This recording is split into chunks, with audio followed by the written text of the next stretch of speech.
kita bicara mengenai setiap orang itu pasti punya produktivitas yang berbeda, pasti. Nah, bagaimana di dalam pandangan Islam dengan orang yang malas banget gitu, nggak ngapa-ngapain, bahkan boleh dibilang dia menjadi orang yang tidak produktif.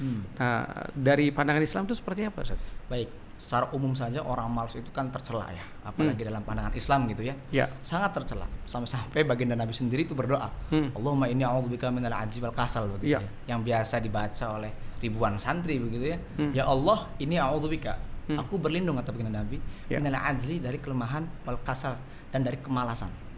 Nah, sehingga kemalasan ini adalah bagian daripada sifat tercela yang harus dijauhkan oleh setiap orang yang beriman. Sebab kenapa? Karena orang yang malas itu punya potensi besar untuk melakukan hal-hal yang tidak berguna, bahkan terjerumus pada kemaksiatan. Sebab kenapa? Sebab orang yang malas itu kan, malas itu adalah akibat. Pasti ada sebabnya kan gitu ya, ada faktornya gitu ya. Karena tidak punya arah tujuan mau ngapain kan begitu ya. Sehingga apa? Sehingga yang mendominasi itu bukan akalnya, tapi nafsunya. Dan biasanya orang malas itu yang mendominasi adalah nafsunya, bukan akalnya. Sebab kalau akal yang memimpin, yang mengatur, tentu dong dia bakal produktif. Karena akal akan menggiring gitu ya, mengaturnya untuk melakukan hal-hal positif begitu. Nah, kebanyakan orang malas adalah karena hawa nafsunya. Sehingga apa? Sehingga yang terjadi itu akan terulang-ulang, melakukan hal-hal yang tercela begitu ya. Karena malas tidak punya tujuan, akhirnya melakukan hal apapun ya dianggap baik bagi dia. Fenomena terjadi saat ini mungkin ya, banyak orang-orang malas hanya dengan gadget gitu ya.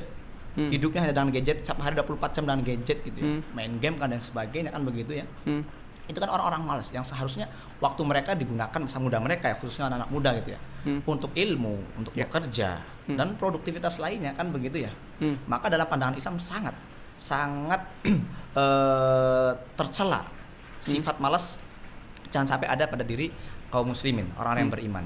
Dan juga disebutkan dalam hadis ya, bahwasanya Allah Subhanahu wa taala itu tidak senang. La yuhibbu an yara farigon. Tidak senang melihat dari hambanya yang farig, yang kosong gitu, nggak ngapa-ngapain. Makanya kata baginda Nabi, ni'matani maghbunun fi makatsirun minan nas. Ada dua kenikmatan yang orang itu banyak tertipu. Apa itu? Kesehatan dan waktu luang. Bahkan dalam riwayat nanti orang-orang itu banyak dikagetkan nanti di hari akhir. Akhir. Kok menemukan banyak kegelapan? Padahal saya tidak melakukan maksiat misalkan. Ternyata kegelapan itu berasal dari waktu kosong yang dia tidak lakukan untuk hal-hal positif. Waktu kosong bukan maksiat ya. Itu juga menjadi ancaman nanti di akhirat kan begitu.